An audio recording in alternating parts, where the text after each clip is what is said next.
We could get you a zip. We is not them to be played with. You know Double R had more chains than a slave ship. I'm a real mob member, nigga, this shit too in me. I don't think the law gon' forgive us, we got too many.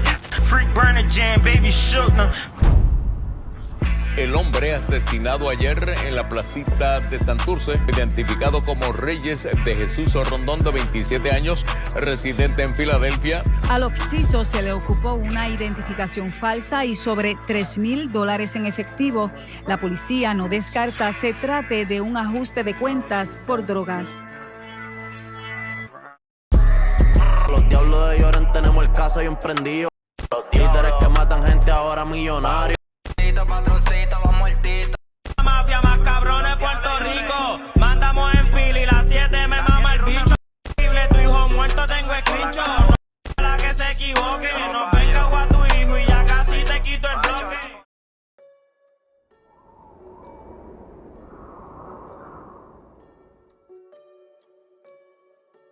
The River Wards is a region in Philadelphia, Pennsylvania, situated along the Delaware River, northeast of Center City. The term River Wards commonly refers to a collection of neighborhoods, including Fishtown, Kensington, Port Richmond, and Old Richmond. Positioned at the boundary between North Philadelphia and Northeast Philadelphia, the area is sometimes classified as part of either or recognized as its own distinct section. It is also occasionally referred to as Kensington/Richmond. Kensington is a predominantly low-income, working-class neighborhood that saw rising poverty levels following the decline of its industrial base in the 1960s due to deindustrialization. Disinvestment and neglect have led to high rates of abandoned properties in some areas, prompting grassroots efforts from residents to address these challenges. At the same time, the southern sections of Kensington have undergone significant gentrification in recent years. Life in Kensington is not easy, but it wasn't always like this. Back in the day, there was an economic boom in Philly, but a downturn in manufacturing happened here in the 60s and 70s, and those employment needs soon dried up. By 1975, about 75% of those industrial jobs and businesses were gone. Yes, life in Kensington definitely comes with a price. Like many Philadelphia neighborhoods, Kensington lacks official boundaries, leading to variations in its definition across different sources and disputes among locals. Sub-neighborhoods within Kensington include East or Lower Kensington, West Kensington, and Harrogate. The nearby Fair Hills and Norris Square neighborhoods are sometimes considered part of Kensington, while Fishtown and South Kensington or Old Kensington were historically included. The most commonly accepted boundaries are Front Street and Fifth Street to the west, the Amtrak train tracks to the north, the Trenton Avenue train tracks and Frankfort Avenue to the east, and Cecil B. Moore Avenue to the south. The neighborhood is home to a diverse population, including large communities of Hispanic Americans, primarily Puerto Ricans and Dominicans, alongside African Americans, Irish Americans, Polish, and Asians. Kensington always has a significant homeless population.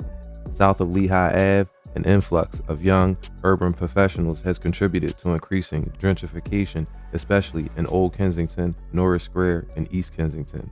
Fishtown, which was historically considered part of Kensington, has also experienced extensive redevelopment, but is now regarded as a separate neighborhood. Kensington is widely known for its open-air drug market, centered around the intersection of Kensington and Allegheny Ave. By 2020, the area had become a hub for drug sales and use, with a $1 billion drug market operating in public spaces such as McPherson Square, or as it's infamously known in Philly, Needle Park. The neighborhood's struggle with the drug trade have drawn national and international media attention. Once a blue-collar factory neighborhood, Kensington was especially devastated when deindustrialization swept through the area in the 1950s. As a white population fled for the suburbs, Hispanic and African American people moved in, and with few investments from the city, the drug market filled the economic vacuum. Fucking low as you can go here. Kensington and Lehigh. This is the neighborhood we used to live in. I wouldn't live here no more if I was you. The narrator is by Tasmanian Devil. Somebody give me a fucking This flag. is the dirty part of the Philadelphia. houses transformed into drug dens, factories into spaces to shoot up, and rail yards into homeless encampments. Most residents, many of them immigrant families who had to come to Kensington for a better life, did not have the means to move. In the early 2000s, Dominican gangs started bringing in Colombian heroin that was not only purer but much cheaper than the heroin imported from Asia, which historically predominated. I mean, you have a big section, a pretty big section of Philadelphia that is just going down. I mean, these abandoned homes, people not able to keep their house up. I mean, you got people living in these, in these homes. I mean, they're being turned into shooting galleries. Crime happens, rape, muggings, prostitution. We're surrounded by what was a heavy industrial area. And as you look around now, the factories are just shells. So the economy is gone. Fight down, fight down. In the Badlands, even the cops have street names. His is Batman. Don't run, don't run, don't run. Y'all know the deal. Don't run. Ladies, don't run. Listen, we know who you are. I know who you are, don't you? Yeah. All right then. So if I wanted you, I could have you, right? Right. So we just viewing, maybe this can help us get you some help. You know what I mean? If you ever decide you want some help. Kensington's decentralized market kept competition high and prices low. Most corners were run by small, unaffiliated groups of dealers, making the area difficult to police. If a dealer was arrested, there was always someone there to replace him. The Philadelphia prison system has become the largest provider of drug treatment in the city. The police have realized that they can't arrest the problem away, and they spend many of their calls reviving drug addicts with Narcan and overdose reversal spray. The DEA focused on the high-level drug traffickers, not the guys working on the street, but the arrests did little to curb the demand. It's known in Philly as the Badlands. Amber and Cambria is one of the corners in Kensington that has made a lot of money off the drug trade over the years. We could get you a zip. We is not them to be played with. Double R had more chains than a slave ship. This is Reyes de Rondo, known as Rugga Rey on the streets. The nickname speaks for itself, as they didn't call him Rugga for nothing. He's from Belmore Street, right by Amber and Cambria. On December 7th, 2015, around 1:23 p.m., 2 Philadelphia police officers were conducting surveillance from the 3rd floor of an old school building near the 2000 block of Rush Street in Philadelphia. One of the officers testified that the neighborhood was a, quote, high crime, high shooting area with a lot of narcotics and a lot of shootings, unquote. Police observed Rey or Rondo standing around with 3 companions about 50 to 75 feet away on the same side of the street below, near a Pontiac Grand Prix. The officers said he saw Rey reach into the Grand Prix and retrieve a black handgun and place it on the left side of his waistband and cover it up with his shirt. The 2 officers ran down to the street and approached Rey and the 3 others he was with their guns drawn.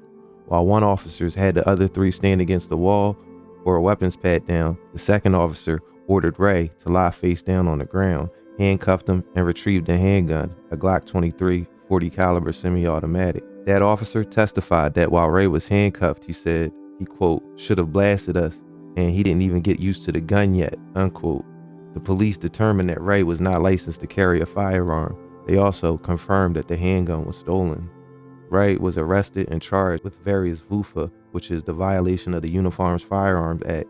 Reyes de Rondo was born June 1st, 1995.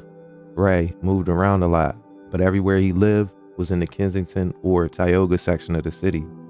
Rey hopped off the porch early and was selling drugs by the time he was 13. His first adult arrest was at the age of 19 and was for the gun case I just mentioned. Rey would stack up a few more gun and drug charges, but was always able to handle most of them without spending a significant time in prison. On September 18, 2022, at around 1:35 a.m., 2 Philadelphia police officers responded to a radio call of a person with a gun at the intersection of Ditman and Longshore Ave. The police officers were in plain clothes and were also in an unmarked vehicle. The undercover cops said that they observed a black male who was armed with an AR-15 type rifle walking alongside a Hispanic male. The officers observed two men standing near a red-colored Dodge Charger. The officers notified radio and stayed back to observe while they waited for uniformed officers to arrive on location. The two men entered the red Charger and left the area and turned east on Tyson Ave from Dittman. The first marked police car attempted to stop the vehicle on the 4600 block of Tyson Ave. They tried to conduct a traffic stop, but the Charger tried to go around the cops and it struck the back of the cop car. The red Charger sped off and a chase ensued. Additional police responded and also pursued the red Charger as it fled for several minutes at high rates of speed on I-95. The red Dodge Charger was being operated in a reckless manner with disregard for the safety of both police and civilian, it read in the police report. After several minutes, the pursuit was called off for safety reasons. The red Charger was later located unoccupied minutes later at the corner of Janney and Monmouth Street by 24th District Police. The vehicle was placed on a property receipt and towed to the police garage. The black male who was seen initially by the undercovers holding the AR-15 type rifle was later located right back at Dittman and Longshore. He was identified and he had a valid permit to carry, the report read. He was found to be working as an armed security guard at the time. The suspect was developed when the undercovers and the officers from the 24th District spoke with each other. They developed Ray as a suspected driver based on testimony from the narcs. They stated that they had seen photos of the male they claimed to see getting into the red Dodge Charger and that they positively identified the male as Reyes Rondo. Police concluded based on jewelry Ray was seen wearing that night and in Instagram photos that it was him. Based off this, Ray was charged with aggravated assault, simple assault, recklessly endangering another person, fleeing police officers, causing the accident/damage, and reckless driving. Now, all that the officers had in this case was the testimony of the undercovers. A lot of times that does tip the scales in court, but in terms of evidence, it was going to be a 50-50 shot here for Rondo. They called him Rugga Rey on the streets. Some called him Freaky. Freak just bought a 911, we don't even call cops. Freak burn a jam, baby shook them. His story isn't one of drill rap and self-snitching. It's one of relative secrecy, especially when compared to some of the other stories I cover on this channel. There is little info about the man they called Rondo before 2022 online. What I could scrape together comes from family members willing to give small details here and there. But when it came to his street dealings, it was clear Ray kept his circle tight, and putting any of his affairs online was a no-no. In Kensington, when it comes to money, either you have a lot of cash or you didn't. Poverty was all around. But through selling drugs, Ray was able to live a flashy lifestyle and appear to rise above his circumstance. That all may have been an illusion, however. Sawa wasn't left much, if anything at all, after he passed. Ray was able to build his image and reputation by being a genuine, but no-nonsense type of hustler. There are stories of him doing what some might consider snake moves, but by most accounts, Ray was a stand-up dude. You don't cross him and he won't cross you. But when it came to being a boss of a street corner in Kensington, being ruthless and aggressive was the only way to survive. Out of respect for the fact that Ray or Rondo didn't put all of his business on the internet, and the fact that I cannot report on things I'm unable to confirm, this video will be a little light on details. However, what I can report on is what's on the internet. In 2022, with the video of Ray or Rondo on a corner in Kensington with his friend, being Fatty, started circulating. Fatty, who can be seen here with a baby face and riding dirt bikes. In the video, Ray and Fatty are standing on an unidentified corner in Kensington, and a black truck pulls alongside them and starts shooting. At one point, Ray is seen reaching in his pocket while taking fire. He struggles to pull something out and then lobs the object off screen.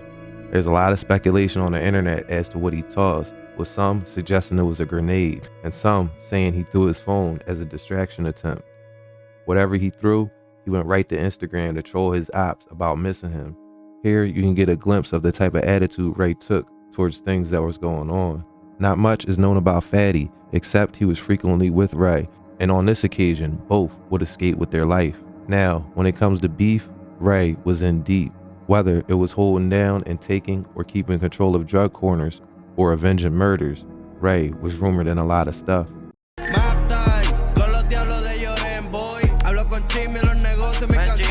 Los Diablos, or the Devils, is the Philly branch of a powerful and violent criminal group originating from Puerto Rico's Los Diablos De Weymouth. This is a prison gang that gained notoriety in the 1980s and has become more powerful in the streets over the years. I'm here to talk a little bit about the history of Nieta. Technical definition is never ever tolerate abuse. Who was credited for creating it? Carlos Torres Iriarte, better known as Carlos La Sombra. He was like a short, dark-skinned gentleman. He was humble. He isn't what you would picture as somebody who creates a movement. You know what I mean? And back in the prisons in Puerto Rico, there was a lot of abuses going on. When we say abuses, we mean like other men being other men, and people getting robbed, just anything that you consider an abuse, like somebody younger picking on somebody older that he can't defend himself or anything like that. You know what I mean? So he came up with the association Nieta. It was there was a couple people that were in charge. There was a guy named El Manota, and he was actually part of our association. And him and Carlos La Sombra had a falling out. And when that falling out happened, they parted ways with us. They fought, and it caused a big war in the jails of Puerto Rico. And ever since then, they've been against us, we've been against them. 27 insectos. La presión. Pero los precios por chanteo quiero un trabajo. Diablos matan por mí, si te pillan por ahí. Llevan 2 años soñando mi muerte. Me tirotearon en Philly 2 veces. El que lo hizo se murió hace con la blaze en los pulmones carro. En tu canto la guerra declaro. Pressure, 9x19, is a Puerto Rican drill rapper from Kensington, more specifically, Weymouth and Allegheny. He popped on the scene in 2023 with his song, VVS. Where you at? Viví en todos los switches, maniga estamos a switch. A tu puta me la chicho, ahora picheo, pues me embiche. Regando con muerto, bañándome con su sangre. Cuando yo te taladre con la X que no falla. Te voy a llenar de roti y de lean, me bebo 2 rayas. Rican drill rap gets hundreds of thousands of views. Some videos get millions for artists like Pressure. Another Rican drill artist is Sombra.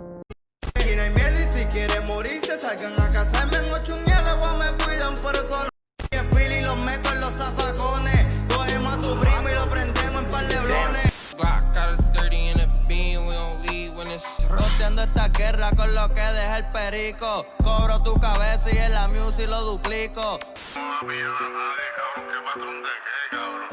Patroncito, va muertito.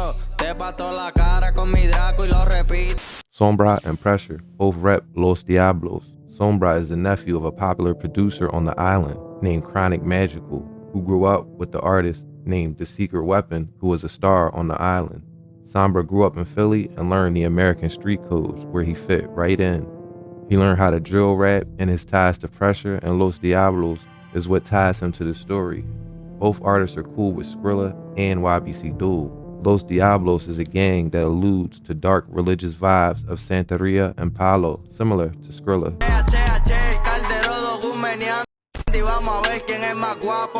Mencionando muerte en mis canciones, estoy flow Skrilla. Hablo miel de guac, estos puercos me están seteando. 4 chivos, fréndame. Me quité con Travis Scott, estoy cazando con Chango. 10 peines en una glow y 4 son de 22.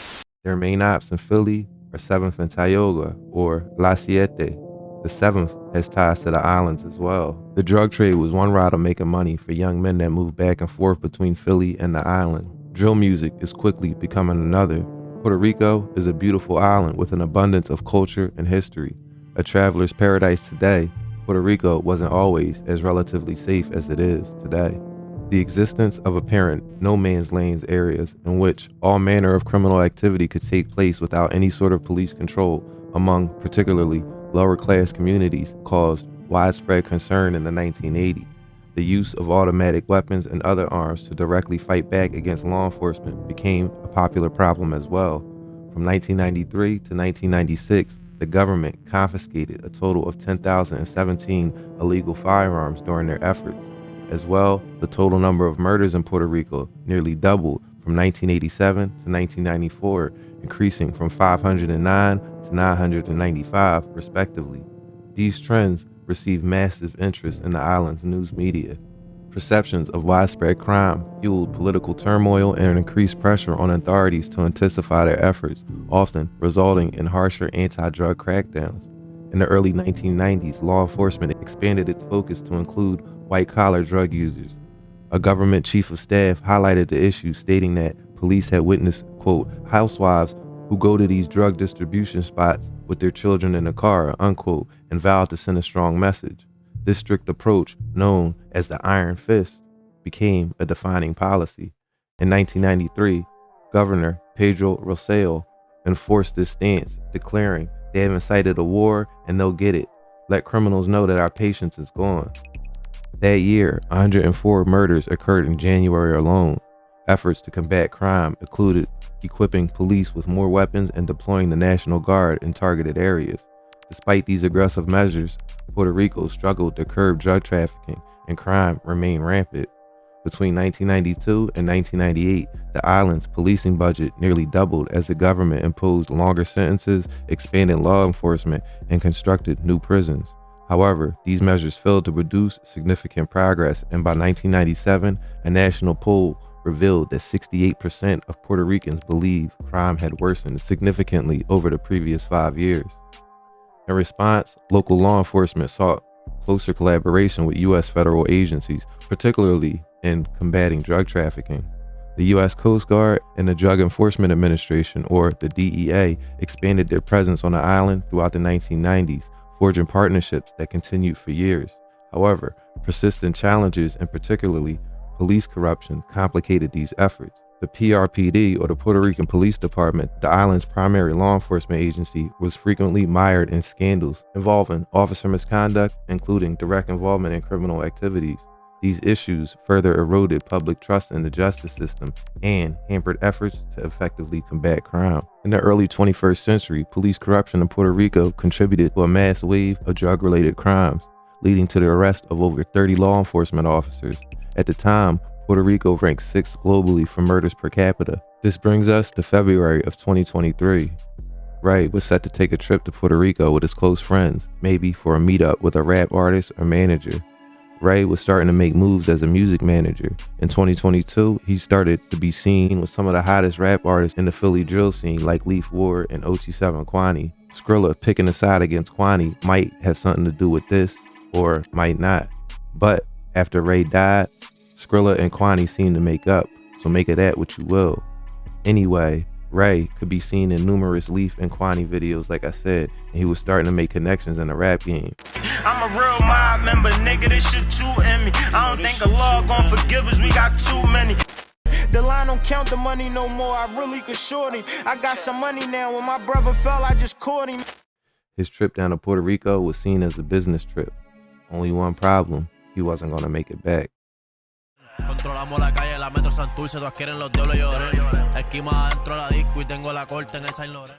Police reported on February 6, 2023 that the man killed on Tuesday in front of the iconic avocado trees in Santurce's Plaza was identified as 27-year-old Reyes de Jesus Rondon. Reyes, a Dominican living in Philadelphia, was identified as an artist manager in the Puerto Rican news reports. In the shooting, 2 people were injured by direct impact and 2 others by bullet fragments.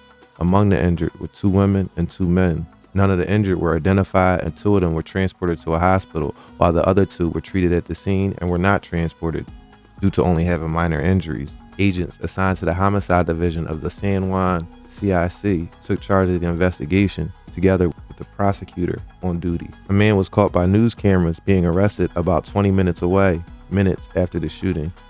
La policía dice que ellos están ahora investigando supuestamente 2 celulares que tenía la víctima en el momento de cuando ocurrió este crimen, y también ahora tienen bajo la mira lo que viene siendo un vehículo que ellos están investigando que posiblemente está vinculado a este crimen. La policía identificó a Reyes de Jesus Rondón como el hombre que fue encontrado mortalmente baleado este miércoles 8 de febrero en el popular establecimiento La Placita, en el sector de Santurce, en San Juan, Puerto Rico. Encontraron su cuerpo baleado con cerca de 15 disparos. Según las autoridades de la isla, el hombre de origen dominicano, quien residía en Filadelfia, se identificaba como un supuesto manejador de artistas urbanos y revelaron que él no estaba solo cuando fue asesinado. En cuando surgen las detonaciones, la persona que viene a rapar con él sale corriendo y la persona que hay muerta. Esta tarde, familiares de la víctima llegaron hasta el Instituto de Ciencias Forense en Río Piedras para identificar el cadáver. La policía explicó que el hombre estaba hospedándose en un Airbnb en San Juan. Revelaron que este vehículo, que fue encontrado abandonado y quemado en Caimito, ahora se suma a los indicios de la investigación. Dicen que el auto podría ser el Honda en que los pistoleros se transportaban.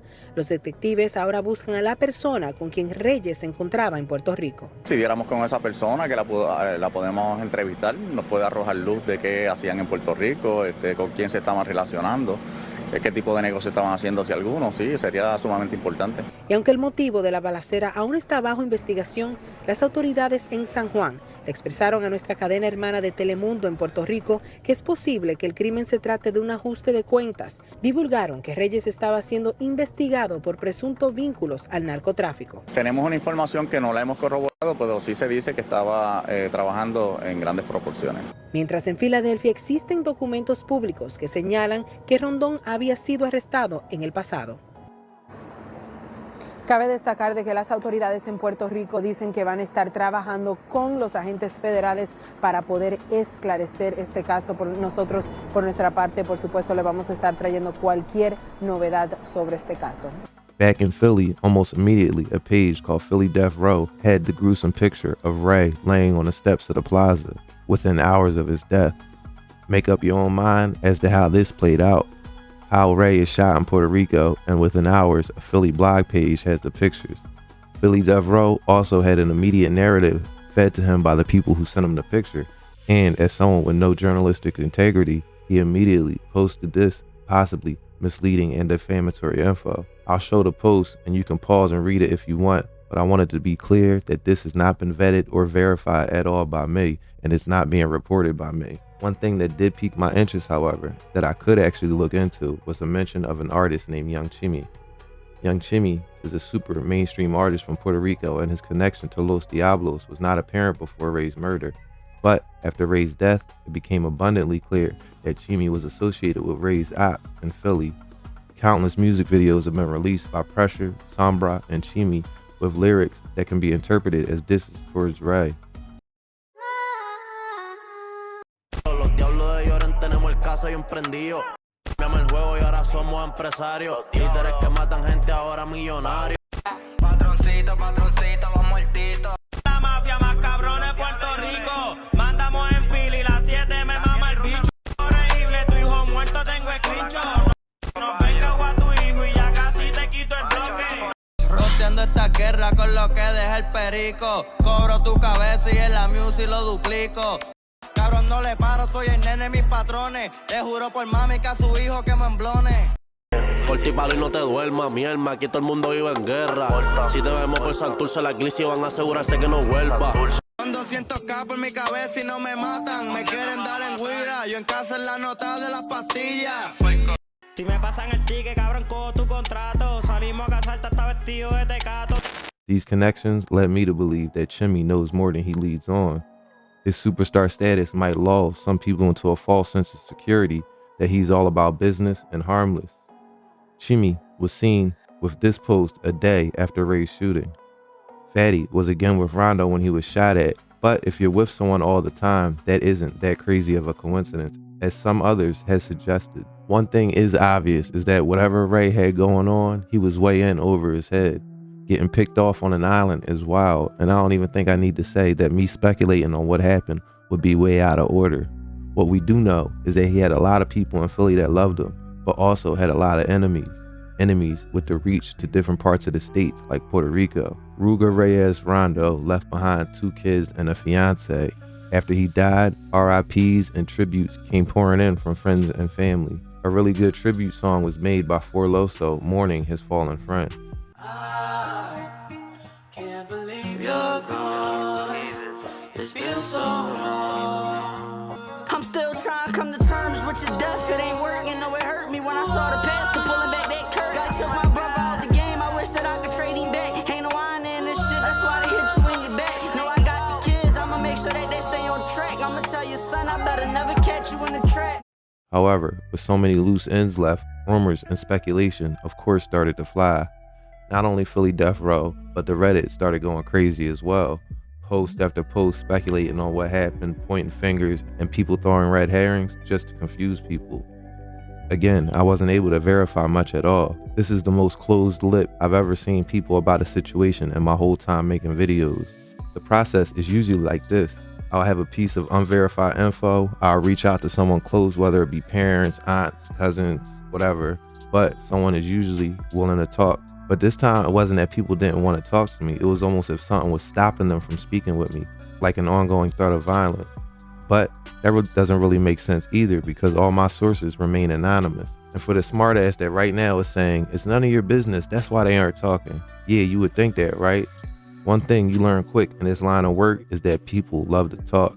Rappers love to have their stories told. Friends like to hear their other friends' stories told. Or even family members just wanting the story to be told right.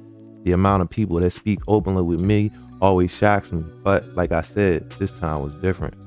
And like I also said, out of respect for Ray, there was so much more that I found, but I didn't get into in this video because he kept his business off the internet and nothing was publicly available.